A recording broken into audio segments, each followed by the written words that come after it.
Assalamualaikum warahmatullahi wabarakatuh. Bismillah walhamdulillah wassalatu wassalamu ala rasulillah Sayyidina Muhammad ibn Abdillah wa ala alihi wa ashabihi wa mawalah. Rabbana atina min ladunka rahmah wa hayyi lana min amrina rasyada. Rabbi shrah li sadri wa yassir li amri wa hlul 'uqdatam min lisani yafqahu qawli. Sama-sama kita berdoa, Rabbi a'udzu bika min hamazati syayatin wa a'udzu bika Rabbi ayahdurun. Wahai Tuanku, saya berlindung kepadamu dari godaan syaitan dan dari kehadirannya. Ayah bunda, bapak-bapak, ibu-ibu, hadirin wal hadirat, jamaah salat subuh yang dimuliakan oleh Allah Subhanahu wa taala. Bersyukur kita kepada Allah Subhanahu wa taala dengan mengucapkan alhamdulillahirabbil alamin. Bersolawat kita kepada Rasulullah sallallahu alaihi wasallam sebagai bukti kita cinta kepadanya dengan mengucapkan Allahumma sholli ala sayyidina Muhammad wa ala alihi wa sahbihi wa sallim. Ayah bunda, bapak-bapak, ibu-ibu, hadirin hadirat, jamaah salat subuh yang dimuliakan oleh Allah Subhanahu wa taala. Setiap desahan nafas, setiap detakan jantung, setiap kedipan mata, setiap aliran darah, setiap itu pula lah syaitan laknatullah menggoda manusia, menggoda kita semua agar kita jauh dari Allah Subhanahu wa taala, agar kita melakukan kemaksiatan, melakukan dosa-dosa, agar kita tidak menjalankan perintah Allah dan Rasul-Nya. Jadi setan ini setiap saat menggoda kita. Oleh karenanya, karena setan itu sudah diabadikan dalam Al-Quran, inna syaitana lakum aduwwun mubin, sesungguhnya setan itu musuh yang nyata. Tentu kita harus tahu dari mana saja musuh-musuh kita itu bisa menggoda kita. Oleh karenanya, pada kesempatan pengajian kali ini kita akan membahas tentang pintu-pintu setan masuk ke dalam jiwa manusia. Pintu-pintu setan masuk ke dalam jiwa manusia. Itu harus kita ketahui biar kita tutup pintu-pintunya itu. Ya. Kalau sudah tahu pintu sebelah sini dimasuki oleh seseorang, ya, supaya nggak masuk tentu harus ditutup. Kalau biasanya pencuri itu masuk dari sebelah situ, kita tutup supaya jangan masuk. Begitu juga ketika kita mengetahui pintu-pintu setan itu masuk lewat mana saja ke dalam tubuh kita, ke dalam jiwa kita. Kalau sudah tahu, kita tinggal menutupnya. Bagaimana cara menutupnya? Ada 6 pintu kalau nggak salah, ya. Ada 6 pintu setan masuk ke dalam jiwa manusia. Pertama, melalui pintu al-ghadab. Apa itu al-ghadab? Marah. Jadi melalui pintu marah, setan masuk ke dalam tubuh manusia, ke dalam jiwa manusia. Kenapa? Karena kalau manusia sudah marah, Bu, itu akalnya nggak begitu terkontrol. Emosinya yang dikedepankan, akalnya tidak begitu terkontrol. Makanya dalam hadis Rasulullah SAW, ketika orang itu marah, itu setan itu bisa mempermainkan manusia yang sedang marah. Sebagaimana anak-anak mempermainkan mainannya. Bayangkan, Bu, anak-anak kalau memainkan mainannya gimana, Bu? Ya, dibanting, ditendang, dilempar, bongkar pasang lah gitu. Seperti itulah setan menggoda manusia, ya, mempengaruhi manusia, ya, mudah mempengaruhi manusia ketika manusia itu sedang marah. Oleh karenanya orang yang berhasil meredam amarahnya itu dia kasih hadiah sama Rasulullah SAW berupa surga. Apa kata Nabi? La taghdab falakal jannah. La taghdab falakal jannah. Janganlah engkau marah, surga bagimu. Setan tentu saja nggak mau nih, ya. Orang yang bisa menahan amarah dapat surga, tentu setan nggak suka yang seperti itu. Maka dia berusaha agar orang yang marah itu semakin besar marahnya. Ya. Itu setan itu seperti itu, menggoda manusia bagaimana caranya agar marah. Nah, dipancing-pancingnya itu. Manusia itu supaya marah. Bagaimana cara memancingnya? Tentu lewat lawannya. Makanya kalau kita sedang berdebat, sedang berdiskusi, jangan sampai kita emosi. Jangan sampai kita marah. Itulah yang dicari-cari oleh setan, supaya setan bisa masuk lewat pintu marah tersebut. Ya. Abu Bakar radhiyallahu anhu ini pernah dicaci maki sama orang, ya, sama orang. Nggak dijelaskan orangnya siapa di situ. Jadi Abu Bakar pernah dicaci maki, dijelek-jelekin, dimarah-marahin, ya, dikata-katain yang nggak enak. Tapi Abu Bakar sabar, karena Abu Bakar ingat dengan hadis tadi, la taghdab falakal jannah. Janganlah kau marah, maka surga bagimu. Atau ditahan sama Abu Bakar. Ya, ini di rumah Abu Bakar sendiri. Tamu datang ke rumah Abu Bakar, dimarahin. Coba bayangkan, bertamu malah marah-marah. Ya, kalau marah-marah nggak dikasih air, Pak. Masa tamu datang marah-marah, tentu nggak dikasih air. Ya. Sampailah Rasulullah SAW datang kepada Abu Bakar, ke rumah Abu Bakar, mampir silaturahim ke rumah Abu Bakar. Abu Bakar begitu melihat Rasulullah SAW datang, tentu malu dia dimarahin orang nih. Dia malu gitu, dimarahin orang ketika ada Rasulullah SAW. Maka Abu Bakar pun marah. Begitu marah Abu Bakar, Rasulullah SAW pergi, nggak jadi mampir ke rumah Abu Bakar. Akhirnya dikejar sama Abu Bakar Rasulullah SAW ini. Tamunya dicuekin.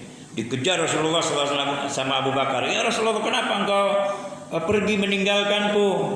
Bukannya mendukung gitu ya. Sedang dimarah-marahin, kan harusnya dibela sama Nabi gitu ya. Ini nggak ditinggalkan pergi sama Nabi. Apa jawab Nabi? Ketika engkau dimarah-marahin diam saja, tidak melawan, saya melihat di situ banyak malaikat melingkarimu, mengelilingimu. Ya, tapi begitu engkau membalas marahnya, marah lagi, enggak sabar, ya, membalas kemarahan orang yang marah tadi, malaikatnya pergi. Malaikatnya pergi, tinggallah setan yang mengelilingi Abu Bakar. Maka saya tidak senang banyak setan di situ. Maka Rasulullah SAW pergi. Jadi dari kisah ini bisa diambil pelajaran, bisa diambil iktibar bahwa ketika kita sedang marah dikelilingi oleh setan laknatullah. Maka kalau sedang marah karena dikendalikan sama setan, biasanya keluarlah nama-nama kebun binatang. Itu biasa sedang marah. Kalau sedang normal enggak, Pak. Sedang marah itu biasanya keluar kata-kata, keluar nama-nama kebun binatang. Gak usah saya sebutkan nama-nama kebun binatangnya, Pak ya. Biasanya keluar itu. Itu kalau sedang marah. Ya. Makanya pahalanya besar sekali orang yang menahan amarah itu. Surga pahalanya itu. Dan kata Rasulullah SAW, orang yang dikatakan kuat itu, ya, orang yang dikatakan hebat itu bukan orang yang setiap pertandingan menang, setiap perlombaan menang, setiap berkelahi menang, setiap bertinju menang, setiap bersilat menang. Enggak. Orang yang kuat, orang yang hebat itu bukan seperti itu. Tapi kata Rasulullah SAW, yang dikatakan orang yang kuat, yang dikatakan orang yang hebat adalah orang yang bisa mengendalikan hawa nafsu ketika dia marah. Laisa syadidu bisur'ah. Tidaklah dikatakan orang yang kuat itu orang yang selalu menang dalam setiap pertempuran, dalam setiap perkelahian. Ya, walakinna syadida, akan tetapi orang yang kuat itu adalah orang yang alladzi yamliku nafsahu 'indal ghadab. Orang yang bisa menahan amarahnya ketika dia mau marah. Ini orang yang hebat, orang yang kuat. Ya, bukan orang yang menang terus dalam setiap perkelahian. Ini ya, pintu setan masuk ke dalam jiwa manusia yang pertama. Ya. Nah, supaya nggak masuk gimana? Ya jangan marah. Ya. Bagaimana caranya jangan marah? Pokoknya jangan marah, begitulah kira-kira. Ya. Tapi Pak Ustadz, marah kan diperbolehkan juga. Ya, ada yang marah diperbolehkan oleh Rasulullah SAW. Bahkan disuruh oleh Rasul. Jadi marah itu ada yang disuruh sama Nabi. Ya. Disuruh sama Nabi. Ya. Dalam sebuah hadis dikatakan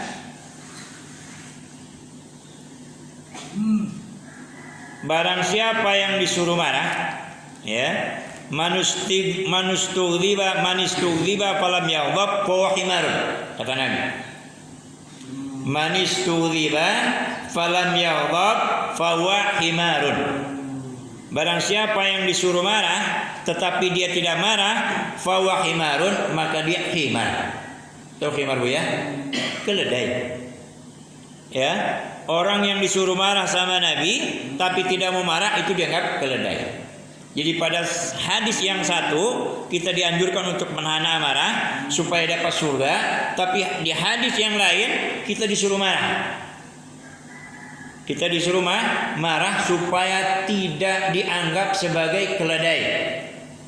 Marah yang bagaimana yang disuruh oleh Nabi, yang diperintahkan oleh Nabi, yaitu marah ketika ajaran Islam diinjak-injak.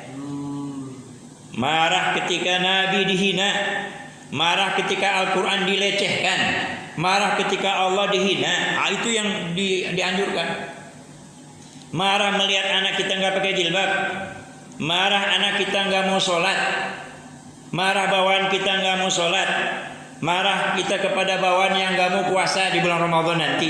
Itu marah yang diperintahkan oleh Rasulullah SAW. Kalau nggak marah, lihat bawahannya merokok di siang hari bolong di bulan Ramadan, ya, istrinya nggak pakai jilbab, nggak marah, anaknya berpacaran tidak marah. Ini yang seperti ini dikatakan himar oleh Rasulullah Sallallahu Alaihi Wasallam. Untuk urusan pribadi Rasulullah SAW tidak pernah marah kalau dihina, nggak pernah marah. Tapi ketika menyangkut urusan agama, urusan Islam, urusan akidah, itu Rasulullah SAW marah. Ya, cuman waktu di Mekah, jadi Rasul marahnya masih ditahan-tahan karena belum kuat waktu itu. Ya. Kalau marah juga Nabi Muhammad SAW ketika dihina Islam, habislah Nabi Muhammad dan sahabat Nabi karena belum kuat waktu itu. Tapi ketika sudah futuh Mekah, ya, Rasul masih tetap marah, ya, memerintahkan kepada sahabatnya, siapa yang berani memancung kepala si fulan, memenggal kepala si fulan karena dia menghina Al-Quran waktu di Makkatul Mukarramah, tapi belum bertobat. Ya, kalau bertobat, ya, datang kepada Rasulullah SAW minta maaf, Rasul ampuni. Seperti Bilal, seperti Al-Wahsy. Ya, Wahsy itu kan yang membunuh paman Rasulullah SAW, Hamzah bin Abdul Muthalib di perang Uhud. Wah, itu marahnya bukan main Rasulullah SAW itu. Tapi begitu Hamzah datang kepada Rasulullah SAW minta maaf atas segala kesalahan yang dilakukannya, dan dia pun bersyahadat kepada Rasulullah SAW, asyhadu an la ilaha illallah wa asyhadu annaka ya Rasulullah. Masuk Islam Habsyi ini diterima oleh Rasulullah Sallallahu Alaihi Wasallam. Itu pintu yang pertama, setan masuk ke dalam jiwa manusia. Yang kedua, lewat pintu syubhat dan syahwat. Apa itu syubhat? Ya, syubhat itu remeng-remeng. Apa itu syahwat? Syahwat itu ya keinginan, ya, keinginan ingin hidup panjang, ingin sehat terus, ingin berkuasa terus, ya, ingin punya harta banyak, itu syubhat, keinginan-keinginan yang sifatnya duniawi, ya, yang sifatnya duniawi. Kalau yang sifatnya ukhrawi, ya, punya keinginan, itu bukan syahwat, punya keinginan, ingin rajin sholat tahajud tiap malam, duhanya pengennya 12 tiap harinya gitu ya, hajatnya setiap saat kalau bisa. Habis duha hajat, habis zuhur hajat, habis sholat maghrib hajat, habis sholat isya hajat, sebelum tidur hajat, setelah bangun tidur sholat hajat. Pengennya seperti itu. Itu bukan syahwat namanya. Kalau keinginannya untuk dunia, yang dinamakan kalau keinginannya itu akhirat.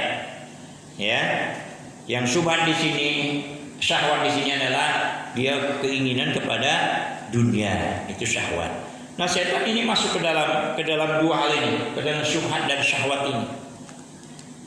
Makanya jangan sampai kita punya sifat seperti ini, ya, punya sifat ingin memiliki dunia, ya, seolah-olah ini dunia ini akan dibawa mati gitu, ya. Setiap keinginannya harus terwujud, itu masalah dunia. Kalau enggak stres, kalau enggak marah, ya, kalau enggak ya kecewa. Itu ya, itu sudah masuk syubhat dan syahwat ini. Setan mudah masuk ke hal tersebut.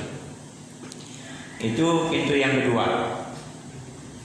Dan termasuk yang syahwat ini ya kadang-kadang ya lebih mementingkan jabatan kedudukannya daripada Islam. Sekarang kan sedang marah nih, ya, Presiden Joko Widodo melegalkan miras. Sudah viral kan Pak ya? Sudah viral ya? Siapa yang protes ya Pak? Adakah menterinya yang protes? Mau protes dipecat. Ya, Ustadz Tengku Zulkarnain yang protes nih. Wah, biasanya nanti dicari-cari kesalahan kalau punya kesalahan. Ya, Zulkarnain protes. Ya, karena melanggar Pancasila. Katanya saya Pancasila. Ya, katanya saya Pancasila. Kok dilanggar Pancasilanya? Melanggar sila mana? Sila ke-1, ketuhanan yang Maha Esa. Dilanggar. Tapi nggak ada yang berani komentar. Kalau ustadz macam saya komentar nggak ada artinya Pak. Ya, tapi kalau ustadz yang kondang, ya, seperti Ustadz Zulkarnain atau Ustadz Abdul Somad, wah ini luar biasa kalau protes. Tapi risikonya besar juga. Apalagi kalau menterinya yang protes, bisa dipecat.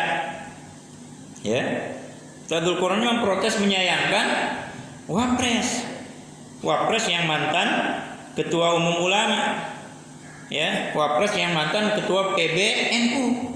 Kok nggak protes gitu, diam aja, ya, membiarkan terhadap kebijakan presiden. Ini kan bahaya masalahnya. Ini syahwat juga alasannya. Syahwat juga alasannya. Termasuk Presiden Jokowi yang syahwat juga, ya, karena banyak keuntungan yang didapat dari miras ini. Makanya nggak apa-apa lah, melanggar juga nggak apa-apa. Yang penting keuntungannya banyak. Ini kan syahwat semuanya. Ya, itu rata-rata seperti itu. Ya, rata-rata manusia ini secara umum, ya, ketika kehilangan jabatan, kehilangan posisi, itu sedih. Makanya bagaimana caranya nggak hilang ya? Kalau sekiranya risikonya besar, ya nggak usah ngomong. Kalau saya ngomong risikonya besar, dipecat jadi menteri, ya. Atau kalau dia bukan menteri, ya, kalau dia ulama, keras bicaranya, dikriminalisasi. Itu masalahnya, Pak. Ya, makanya lebih baik diam. Ya, tapi kalau diam berarti membiarkan kemungkaran. Biarkan kemungkaran.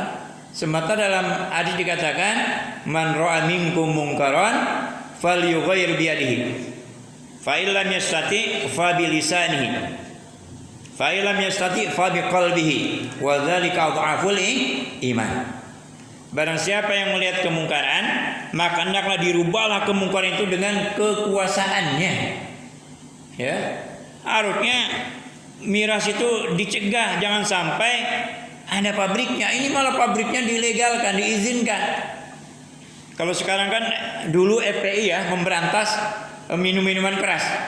Ya nggak begitu, bukan mubazir nggak ya, nggak begitu efektif gitu karena pabriknya nggak bisa ditutup gitu ya. Tapi lumayan lah ya, lumayan lah di warung-warung kecil paling tidak nggak buka kan, ya paling tidak agennya nggak buka gitu ya, di sweeping apa diingatkan gitu. Ya dulu ada, sekarang sudah dibubarkan FPI-nya. Ya kalau bergerak atas nama FPI habis karena memang sudah dibubarkan. Kalau bergerak enggak atas nama FPI, ya orang ngasih bantuan aja pakai lambang FPI, ya perahunya disita pak. Ya waktu kebanjiran kemarin itu, gimana itu? Disita perahunya. Ini syahwat semuanya pak, ya termasuk tim buzzer itu, ya yang tugasnya ya kriminalisasi ulama gitu ya, menjelek-jelekan ulama, memfitnah ulama, itu syahwat juga. Bayarannya besar, Pak. Dan masalahnya ada anggarannya pula, itu pula, Pak, ya. Ada anggaran untuk buzzer. Yang ketiga, al-khirsu wal hasad. Al-khirsu artinya ya at-tama, ya. At-tama itu rakus. Wal hasad dan hasud. Rakus itu ya pengennya berkuasa, pengennya kaya, itu rakus ya, semua ingin dia miliki, ingin punya hotel, ingin punya kebun sawit, ingin punya kebun karet, ingin punya SPBU, ingin punya swalayan, ingin punya rumah makan, buka cabang di mana-mana. Itu kan itu apa namanya al-khirsu ya. Tapi kalau niatnya bagus ya, dengan dia banyak usahanya berhasil, kemudian dia ada kontribusinya untuk umat ini, bayar zakat, bayar infak, menyantuni fakir miskin, mendirikan masjid di mana-mana, ya, mendirikan pondok pesantren di mana-mana dengan bisnis dia itu, nah itu bagus tuh yang seperti itu. Cuman permasalahannya Pak, jarang yang seperti itu. Coba kita lihat orang kaya yang ada di Indonesia ini, ya. Jadi 10 orang kaya yang di Indonesia ini, yang Islam cuma 1 Pak. Jadi 10 itu Pak. Dari 10 itu orang kaya di Indonesia 10 besar itu cuma 1. Siapa dia itu? Yang menteri dulu, menteri koordinator ekonomi. Apa Pak? Khairul Tanjung. Itu dia dari 10 orang. Ya. Dari 100 orang cuma 6 orang. Orang kaya yang muslim.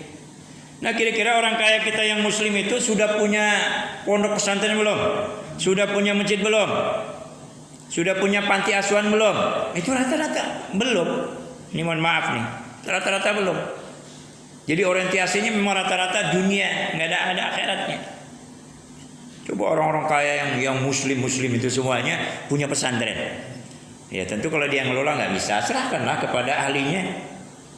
Ya, saya alhamdulillah nih sedang merintis pondok pesantren di Kuansing, ya, di Kuansing, di seberang hilir ya, KS singkatannya itu, Kuansing Hilir Seberang. Nah, Kuansing Hilir Seberang, alhamdulillah tanggal 26 Februari kemarin itu peletakan batu pertama. Wah, itu sudah diviralkan itu. Jadi kalau ada orang kaya melihat, wah harusnya saya nyumbang lah, kan gitu harusnya itu. Kalau memang cari bisnisnya, cari uangnya itu untuk kepentingan akhirat. Ya, al-khirsu wal hasad, ini pintu yang ketiga. Setan masuk ke dalam jiwa manusia. Jadi ketika kita punya rasa toma, punya hasud, rasa hasad, apa bedanya toma dengan hasud? Kalau toma ya, al-khirsu rakus, itu kita ingin memiliki yang belum kita miliki. Ya, belum punya mobil, ingin punya mobil, belum punya rumah, ingin punya rumah. Rumahnya sudah punya 1, ingin 2. Ya, sudah punya 2, ingin 3. pengen lantai 3 karena baru lantai 2. Sudah punya lantai 3, ingin lantai 4 dan seterusnya, enggak selesai. Itu al-khirsu, tamak. Tapi kalau hasad ini dia tidak suka orang lain memiliki harta seperti dia. Jadi kalau orang lain itu punya hotel, dia jengkel itu. Ya, kalau ada orang lain kaya jengkel ya, stres. Ini orang hasud nih. Ini bahaya orang hasud ini. Orang hasud pertama itu adalah siapa? Setan, Pak. Jadi orang hasud pertama itu setan, laknatullah. Ketika Allah Subhanahu wa taala menetapkan Nabi Adam alaihissalam itu sebagai orang yang mulia dibandingkan makhluk-makhluk yang ada di langit waktu itu, termasuk malaikat terkalahkan, iblis terkalahkan. Ya, kalau iblis itu dedengkotnya setan, ya, rajanya setan. Nggak mati-mati kalau iblis, kalau setan bisa mati. Kalau iblis nggak mati-mati karena memang sudah dijanjikan sama Allah. Jadi minta izin sama Allah, minta tempo sama Allah, ya Allah hidupkan sampai hari kiamat. Saya ingin menggoda anak cucu Adam ini. Karena gara-gara Adam saya dikeluarkan dari surga. Ya, balas dendam. Diizinkan sama Allah, fa innaka minal munzirin. Ya, engkau termasuk orang yang dikasih tempo sampai hari kiamat enggak mati-mati. Ini hebat iblis nih. Sampai hari kiamat enggak mati-mati. Ya, kembali ke hasad tadi, ya. Jadi orang yang pertama kali hasad itu adalah iblis laknatullah. Dia enggak suka Nabi Adam itu dianggap orang yang paling mulia di sisi Allah Subhanahu wa taala. Maka ketika disuruh sujud sama Allah Subhanahu wa taala enggak mau. Yang lain sujud semuanya kecuali iblis enggak mau sujud. Wa idh qulna lil malaikati isjudu li adama fasajadu illa iblis. Dan ingatlah ketika kami memerintahkan kepada para malaikat untuk sujud kepada Nabi Adam, semuanya sujud illa iblis, kecuali iblis yang enggak mau sujud. Aba wastakbara. Dia sombong, wastakbara, dan merasa lebih hebat dibandingkan yang lain-lainnya. Ditanya sama Allah Subhanahu wa taala, wahai iblis, kenapa kamu nolak untuk sujud kepada Nabi Adam? Ya, ma manaka antas juda id amartuk. Apa yang menyebabkan engkau menolak perintahku ketika saya perintahkan engkau untuk sujud kepada Adam? Apa jawabannya? Khalaqtani min narin wa khalaqtahu min tin. Saya diciptakan dari api, Adam diciptakan dari tanah. Saya lebih mulia, lebih hebat daripada Adam. Wah, ini iblis sombong, ya. Di samping sombong dia hasud, nggak mau Nabi Adam itu jadi orang yang hebat, pengennya dia aja. Hasud dia. Nah, gara-gara hasud itu dikeluarkan dari surga. Nah, iblis sudah masuk surga, ya, dikeluarkan gara-gara hasud. Gara-gara sombong lagi, ya. Apalagi kita belum masuk surga, Pak. Nah, iblis sudah masuk surga, sudah di surga iblis. Nah, ketika dia diturunkan di surga, marah dia. Bagaimana Adam juga harus keluar dari surga? Akhirnya bagaimana dia berupaya agar Nabi Adam itu keluar dari surga, digodanya. Digodanya dengan apa? Dengan syahwat tadi. Dengan syahwat digodanya. Ya. Digoda dengan syahwat. Padahal sudah ada perintah dari Allah Subhanahu wa taala, wala taqraba hadhihi syajarata fatakuna minadh dhalimin. Kata Allah, wahai Adam, wahai Hawa, ya, jangan sekali-kali mendekati pohon ini, namanya pohon khuldi. Kalau kalian dekati, maka kalian berdua akan menjadi orang yang zalim. Itu sudah diingatkan sama Allah Subhanahu wa taala. Silakan manfaatkan fasilitas yang ada di surga, nikmati fasilitas yang ada di surga. Satu pesan Allah Subhanahu wa taala, wala taqraba hadhihi syajarata fatakuna minadh dhalimin. Jangan dekati kedua pohon itu, Adam dan Hawa. Nanti kamu menjadi bagian daripada orang yang zalim. Tapi syaitan goda terus. Ya. Syaitan goda terus. Kata iblis, ya, bukan setan, kata iblis, Allah melarang kamu mendekati buah khuldi itu karena Allah enggak mau kamu jadi malaikat. Kamu kekal di dalamnya di surga ini. Allah enggak mau tuh. Ya. Nggak mau seperti malaikat, itu abadi selamanya. Ya, nggak mati-mati, hidup menikmati fasilitas di surga gitu, nikmat terus. Nah, Adam terpikir juga, oh iya ya, nanti saya lama-lama nggak di surga juga gitu, ya, lama-lama meninggal juga gitu, kan syahwat juga. Jadi ada syahwatnya juga, tergoda juga Nabi Adam akhirnya, ya. Tapi gara-gara Adam tergoda itu, menurut satu riwayat itu gara-gara bujukan istrinya juga, karena iblis itu datang kepada Adam, nggak berhasil, datang kepada istrinya. Istrinya terpengaruh, karena sudah terpengaruh mempengaruhi suaminya Nabi Adam alaihissalam. Maka Nabi Adam dan Siti Hawa pun tergoda, ya, karena melanggar perintah Allah mendekati buah khuldi, karena melanggar perintah Allah SWT, maka Adam dan Hawa pun diturunkan dari surga. Itu dia, Nabi Adam sudah masuk surga, ya, gara-gara ada syahwatnya, ya, ingin terus di surga, kekal di surga seperti malaikat. Nah, gara-gara itu dikeluarkan dari surga. Apalagi kita masih hidup di dunia belum masuk surga gitu. Kita lanjutkan, memandang kecil dan meremehkan dosa-dosa kecil.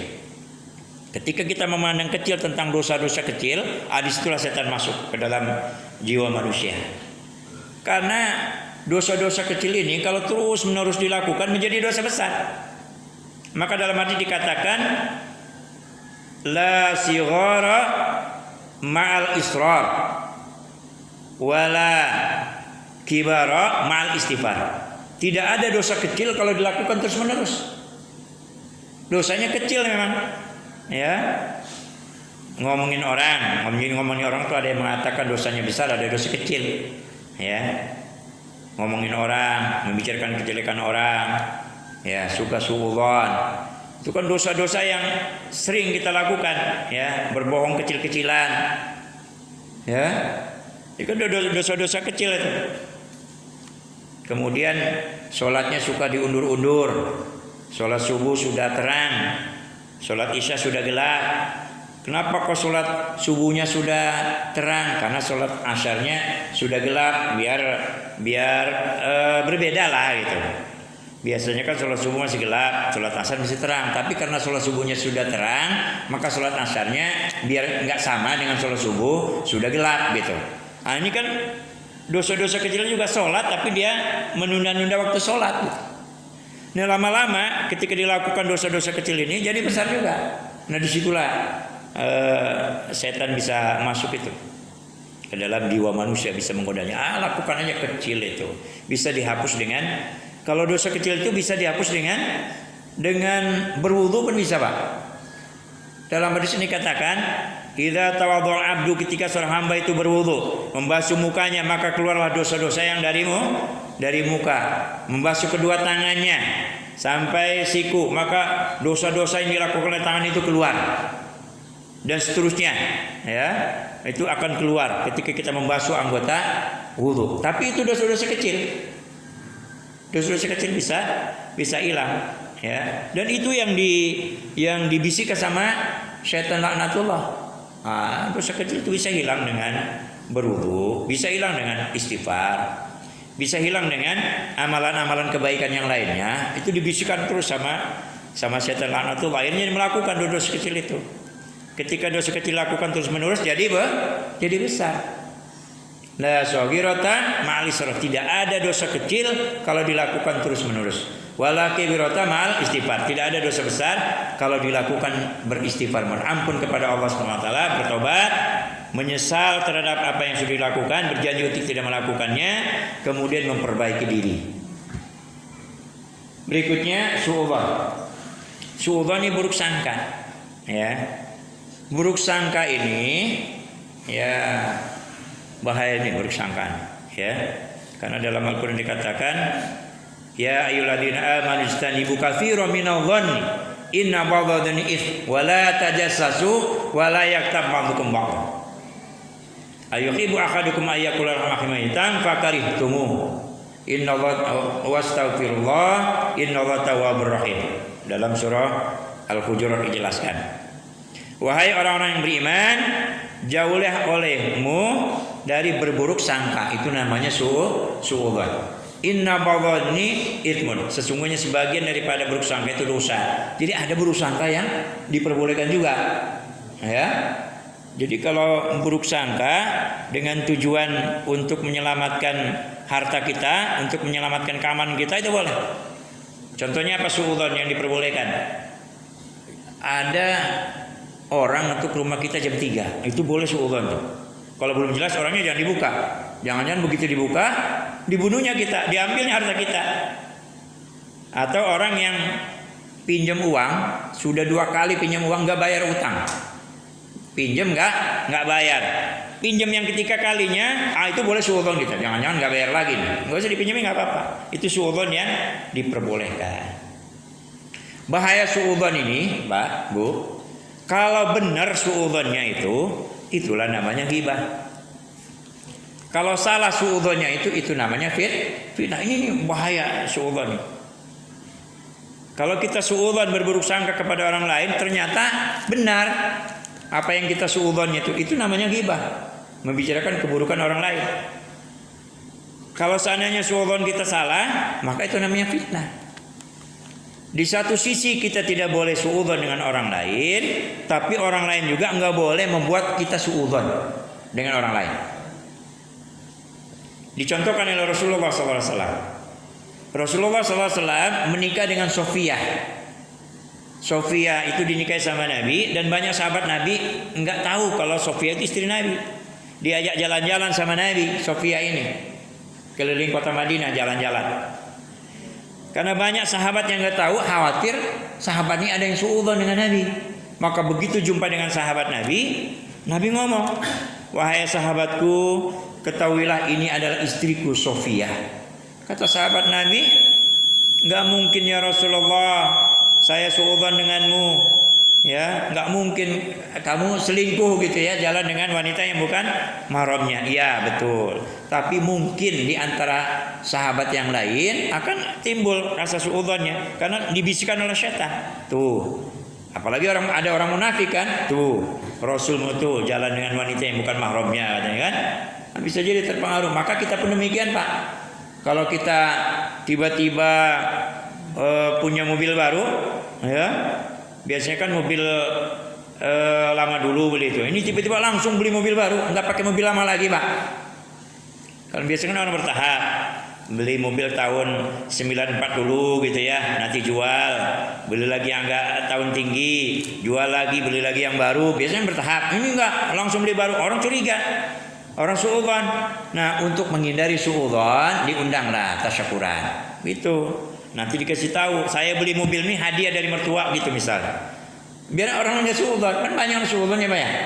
Ya. Banyak orang suudzon gitu. Apalagi memang bukan termasuk orang kaya gitu ya. Orang biasa-biasa saja tapi mobilnya heran gitu. Kok bisa beli mobil itu ya gitu. Kayaknya enggak mungkin nih. Gaji dia di bawah 3 juta, kok bisa beli mobil ya? Nah, itu orang suudzon. Ya. Maka untuk menghilangkan suudzon orang lain perlu diinformasikan, perlu dikasih tahu. Nah, ini pentingnya ya, jangan sampai orang lain suudzon dengan kita. Kita suudzon dengan orang lain dosa, membuat orang lain suudzon dengan kita dosa juga, Pak. Maka Nabi Muhammad SAW mencontohkan dalam hal ini ketika jalan-jalan dengan Siti Sofia. Banyak sahabat yang nggak tahu kalau Sofia itu istri barunya, dikasih tahu sama Rasulullah SAW. Kemudian yang keenam, yang terakhir, berpikir tentang zat Allah Subhanahu Wa Taala. Tidak boleh kita berpikir tentang zat Allah Subhanahu Wa Taala. Tafakkaru fi khalqillah, kata Nabi, wala tafakkaru fi dzatihi. Berpikirlah tentang ciptaan Allah, pikirkanlah ciptaan Allah. Bagaimana Allah menciptakan langit tanpa tiang, bagaimana Allah mendirikan, menciptakan gunung, menciptakan bumi, menciptakan onta dan sebagainya. Ya, apalah yang dulu ilal ibili kaifa khuliqat, wa ilal samai kaifa rufi'at, wa ilal jibali kaifa nusibat, wa ilal ardi kaifa sutihat. Fadzakir, itu boleh. Ya, tapi kalau sudah memikirkan tentang zat Allah, ya, Allah itu siapa yang menciptakan Allah? Allah itu matanya sama nggak ya dengan manusia, dengan ciptaannya, tangannya bagaimana dan seterusnya. Itu hanya berpikir zat Allah. Disitulah setan masuk. Nanti setan akan akan bertanya, siapa yang menciptakan langit? Allah. Siapa yang menciptakan bumi? Allah. Siapa yang menciptakan alam semesta? Allah. Siapa yang menciptakan Allah? Nah, nanti akan berkata sampai begitu Allah. Maka jangan setan. Maka jangan sampai kita berpikir tentang zat Allah Subhanahu wa taala. Dilarang sama Nabi Muhammad sallallahu alaihi wasallam. Wala tafakkaru fi dzatihi. Dan janganlah berpikir tentang zat Allah Subhanahu wa taala. Tafakkur fi khalqillah, berpikirlah tentang makhluk-makhluk Allah, ciptaan-ciptaan Allah Subhanahu wa taala, tapi jangan berpikir tentang zat Allah Subhanahu wa taala. Sekarang solusinya apa? Ya. Tapi udah habis pula waktunya ini, Pak. Ya. Ada solusinya itu, ya. Salah satu solusinya karena udah habis waktunya, yang terakhir lah. Ya, ada 4 solusinya, tapi yang terakhir dia saya sampaikan. Solusinya kita harus menyelisihi setan. Kita harus berbeda dengan setan. Setan itu sukanya boros. Ya, maka orang yang boros itu dikatakan saudaranya setan. Innal mubadzirina kanu ikhwana syayatin. Sesungguhnya orang yang mubadzir itu orang yang suka berpoya-poya, bermewah-mewah hidupnya, ya. Bermewah hidupnya, bersenang-senang hidupnya, tapi dia tidak memperhatikan tetangga sekitarnya. Kalau memperhatikan bagus, gitu ya. Kemudian melakukan hal itu, maka itu termasuk kawannya setan. Maka kita jangan mubadir, menyelisih setan. Setan mubadir, kita jangan sampai mubadir. Yang kedua, setan itu suka makan dengan tangan kiri. Ya. Inna syaitana, sesungguhnya setan itu ya'kulu wa yashrabu bishimalihi. Setan itu makan dengan tangan kiri, minum dengan tangan kiri. Maka Rasulullah SAW berpesan kepada kita, wala tashrabu wala ta'kulu wala tashrabu bishimalika. Janganlah engkau makan, engkau minum dengan tangan kiri. Ya, berarti harus dengan tangan kanan. Minum dengan tangan kanan. Baca bismillah. Minumnya tidak boleh sekaligus habis. Itu yang diajarkan sama Nabi. Kemudian apalagi? Ya. Yang pertama tadi tidak boleh mubadir, yang kedua tidak boleh makan dengan tangan kiri, berbeda dengan setan laknatullah. Ya, kita dengan tangan kanan, setan dengan tangan kiri. Kemudian nggak boleh buru-buru, karena buru-buru itu sifat dari setan. Ya, jangan buru-buru, karena buru-buru itu sifat setan. Innal ajalata minasyaiton. Sesungguhnya buru-buru itu bagian daripada perbuatan setan. Nah, supaya berbeda dengan setan, jangan buru-buru. Ya, jangan buru-buru. Kalau ngaji jangan buru-buru selesai, boleh, Pak. Karena penting kan, pengajian itu jarang-jarang sekali kan. 2 kali sepekan. 2 kali dalam sebulan. Kemudian setan itu ternyata, Pak, Bu, tidak suka tidur siang setan itu. Setan itu enggak suka tidur siang. Makanya Nabi menyuruh kita tidur siang. Jadi tidur siang itu diperintahkan sama Nabi, Pak. Kata Nabi, tanamu fin nahar, tidurlah kalian semuanya pada siang hari. Fa inna syaitana la yanamu. Setan itu tidak tidur, karena setan tidak tidur. Supaya berbeda dengan setan, tidur siang. Ya. Maka saya usahakan tidur siang coba. Soalnya enak hadis ini diamalkan, Pak.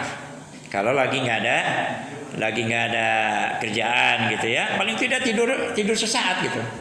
Yang diperbolehkan tidur itu, Pak, dan yang dicontohkan oleh Nabi Muhammad SAW, hailullah dan qailulah. Kalau hailullah itu sebelum zuhur, 1 jam menjelang zuhur, setengah jam menjelang zuhur itu tidur, itu namanya hailullah. Kalau qailulah setelah sholat zuhur, itu dianjurkan. Supaya Pak, supaya semangat bangun malam untuk melaksanakan sholat tahajud. Itu saja yang dapat saya sampaikan. Terima kasih atas segala perhatian. Mohon maaf atas segala kekurangan. Ada tanya jawab kira-kira? Tadi ada tulisan tanya jawab soalnya kan. Jadi silakan, ini bisa disebarluaskan ya. Sudah ada. Cukup, Pak? Sudah masuk waktu syuruk ya. Mari kita sama-sama melaksanakan sholat sunnah isyraq biar kita dapat pahala pergi haji dan umrah. Ya, man sholatal ghadata, barang siapa yang melaksanakan sholat subuh, tsumma qa'ada, kemudian dia duduk tidak keluar dari masjid, ya dzikrullaha azza wa jalla, berzikir kepada Allah Subhanahu wa taala azza wa jalla dengan baca Quran, dengan baca sholawat, dengan zikir-zikir yang lainnya, termasuklah menghadiri majelis ilmu, itu termasuk zikir kepada Allah Subhanahu wa taala. Sampai kapan? Hatta tatul syamsu, sampai terbit matahari. Terbit matahari sekarang jam 6:30 sekian ya. Kemudian tsumma sholli rakaatain, kemudian tsumma shalla rakaatain, kemudian ia melaksanakan salat dua rakaat. Kana talauka hajatun umratin, maka ia seperti orang yang pergi haji dan umroh pahalanya. Kalau Rasulullah SAW tamatan sempurna. Artinya ibadah haji dan umrohnya diterima oleh Allah Subhanahu wa taala. Tapi memang berat Pak. Sholat subuhnya harus berjamaah, habis sholat nggak langsung keluar, zikir, ya baca sholawat, baca Quran atau menghadiri kajian sampai terbit matahari, kemudian sholat sunnah 2 rakaat. Jadi rentetan ini harus diikuti. Isyariman au syahidan, hidup mulia atau mati syahid. Wassalamualaikum warahmatullahi wabarakatuh.